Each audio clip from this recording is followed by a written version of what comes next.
Every night before I go to sleep, I hear their voices in my mind, soft meows, tiny cries, the sound of small lives fighting to survive in a world that has forgotten them. And every morning, I wake up knowing they're waiting for me again, in the cold, in the silence, in the ruins of my city.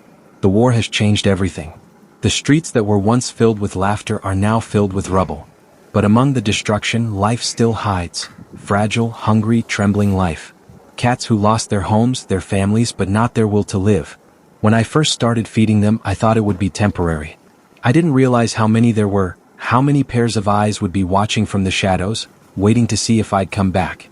Now they know me. When they hear my footsteps, they appear from everywhere, from under cars, behind fences, inside broken houses. They trust me because I've never stopped coming. There's one small cat I'll never forget. Her name is Whisper.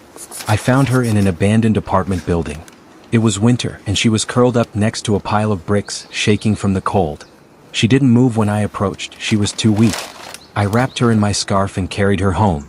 4 days I fed her drop by drop, hoping she'd survive. And she did. The first time she purred, I cried. Because in that little sound there was everything: pain, gratitude, and the will to keep living.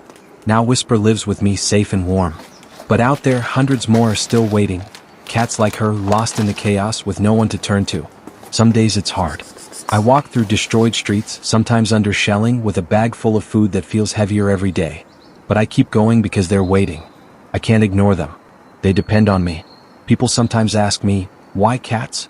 Why now? And I always say, because they have no one else. They can't ask for help. They can't run away. But they still believe in people. When they see me, they come closer, despite everything they've been through. That kind of trust, it's something sacred. I can't betray it. This is more than feeding cats. It's about protecting the last pieces of kindness that still exist in this broken world. If you're watching this video, you can be part of that kindness. Every donation, every share, every small act helps me keep them alive, helps me bring hope where it's almost gone. They didn't start this war. They're just trying to survive it. And together we can make sure they do.